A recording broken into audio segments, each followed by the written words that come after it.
Patch 1.1 is almost here, and with it comes the release of one of my personally most anticipated characters coming to Neverness to Everness, Lacrimosa. In this video, I'm going to try to remove my personal bias and answer the question, should you pull for Lacrimosa? I'm personally considering A6ing her, so you kind of know my personal opinion and bias, but I'm going to be live streaming those pulls live here on YouTube and doing viewer pulls, as well as some giveaways live at 8 p.m. Pacific time on June 3rd. So basically as soon as the patch comes out. So if you want to join in on that and win a giveaway or do your pulls live on stream, subscribe if you want to stay up to date on that. You can also join the Discord down in the description below. Lacrimosa is a Chaos on-field DPS who specializes in damage over time and uses the liquid type arcs. We're going to be discussing characters that I recommend you have and that you build these characters up in order to play with her. If you don't have these characters, that might be a reason to consider skipping Lacrimosa, but don't let that be the determining factor. She is flexible and there are a lot of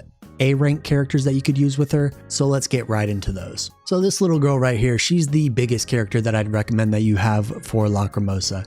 She's got the AoE pull effect, she's got attack buffs, she is a beast. There is a reason that Sakiri is S tier on so many people's tier lists. If you've already got a Sakiri built up, I think that that's already like a check in the boxes on whether or not you should be considering pulling for Lacrimosa. I think that she is a huge part of Lacrimosa's team, and she allows you to enable your Scorch Esper cycles, which is going to allow you to enable Discord. It's going to be huge. You're going to want an incantation character to use alongside Lacrimosa. Someone else I'd consider for an incantation character would be Adler. Adler provides some sustainability, he provides some damage, and he deals dot damage himself, which will synergize with Lacrimosa. A character that's missing on my screen right now is Daffodil.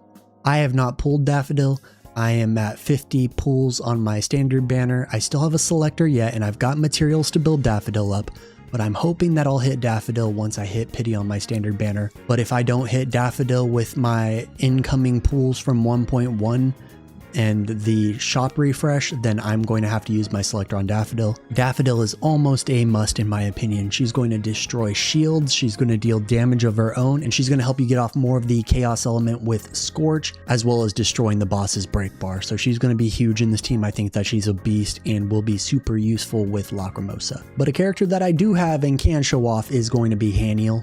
Haniel, this little cutie pie, she is an excellent support unit. She just gives great attack boosts. She's easy to use. She doesn't need to be on field too much except for when you want to get off those Esper cycles in order to get off Nova and then get off Discord. So you're absolutely going to want a psych character in here. Another unit that can work in place of Haniel would be Fadia. If you have Fadia, you can consider using Fadia. She'll provide more sustain.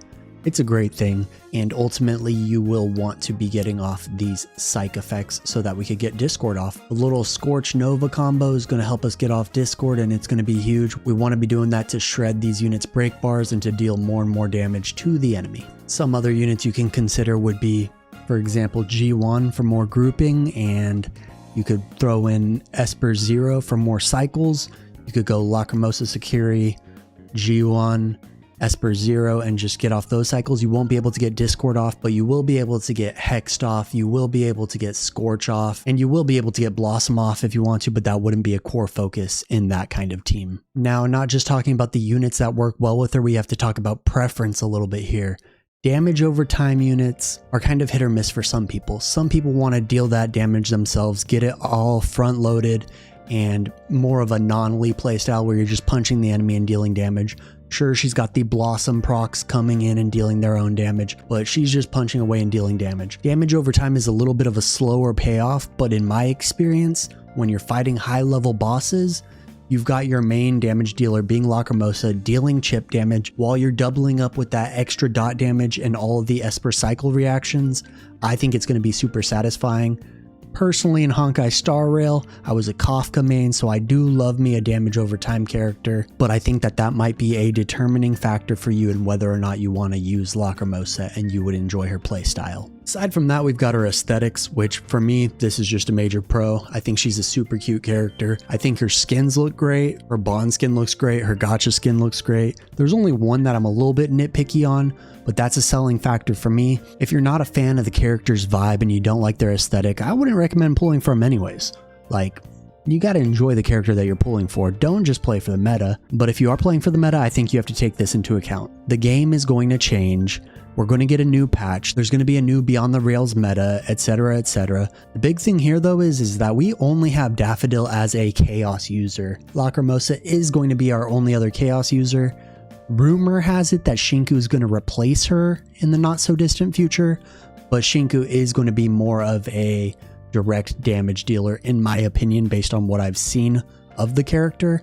Couldn't imagine Shinku being a support or anything, but if you prefer the more direct damage playstyle, you might want to hold out for Shinku for a chaos damage dealer. It is what it is. Another reason you might want to skip, in my opinion, if you're like a dedicated Bai Seng main, the role for me kind of overlaps. They're both on-field main damage dealers, and so I think that it is a pretty ineffective investment. You could just be using Bai Seng with Daffodil and get Haniel in there and Sakiri in there, and that makes a team in of itself. If you're already maining that team, you might want to consider skipping Lacrimosa and maybe pull for Shinku in the future. And then we got Chaos. Chaos the character, not the element. Chaos, the Lakshana character who is named Chaos when Chaos is an element. I really don't love that they did that, but if you're really digging Chaos's vibe and you are a low spender or a free-to-play player, you might want to consider skipping Lacrimosa, which it feels like heresy for me to say, but if you want to guarantee that dude, you might want to save. You might want to save up your pools and use that currency on Chaos, the character, not the element. Her kit's a little bit interesting. We've got two different basic attack styles that we could switch through, which to me is pretty unique. We get both a melee and a ranged attack for her basic attack. It's going to be interesting to weave in and out of these different ones based on the situation we're in, and I think that that's pretty cool. But her skill is where things get a little bit interesting. We're copying the mobs that we're fighting and using them and their own attacks against the enemy. That's kind of cool. I don't know what kind of application that's going to have. We're going to have to see in the future once we get a guide up for her how that's going to work.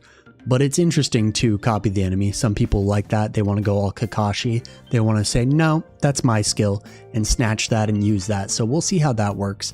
It's a pretty cool skill. And her ultimate is just a cool burst of damage, deals chaos damage, and applies more Nightmare onto the targets. Nightmare, if I didn't say it before, is the damage over time that we're going to be applying to these targets to whittle them down, dealing that damage over time. So we're going to apply all these Nightmare stacks. We're going to want to get off these big Discord attacks because her passive deals additional damage based on 400% of your attack to the target when Discord's triggered, and if that target is already broken. So you could deal huge bursts of damage when you're triggering Discord with Lacrimosa on your team.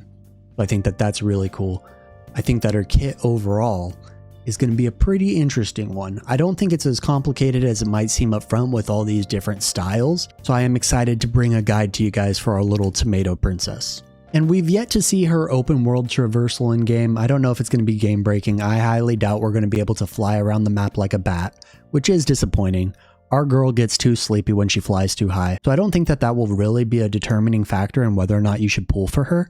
So take that with a grain of salt. Much like I don't think Nonali's wall running and anti-gravity has been super game breaking, unless if you're trying to escape that little hospital slot, it made it a lot easier. I don't think that flying around as a bat is going to be crazy game breaking. But what do you think? Let me know down in the comments below if you plan on pulling for Lacrimosa. If you haven't seen it already, go check out my preparation guide where you could see what you need to be farming for Lacrimosa, as well as some of her most valuable arcs. I made an error in the video referring to the fluff of fleetness, whatever it's called. I was talking about the battle pass arc that works for liquid type characters. So note that if you're pulling for her, start getting your materials ready because you're going to need them. Start pre-farming those. Stop going into the rabbit hole and gambling there. That's just my recommendation. We're so low on pixels / character stamina. But yeah, let me know what you're thinking down in the comments below.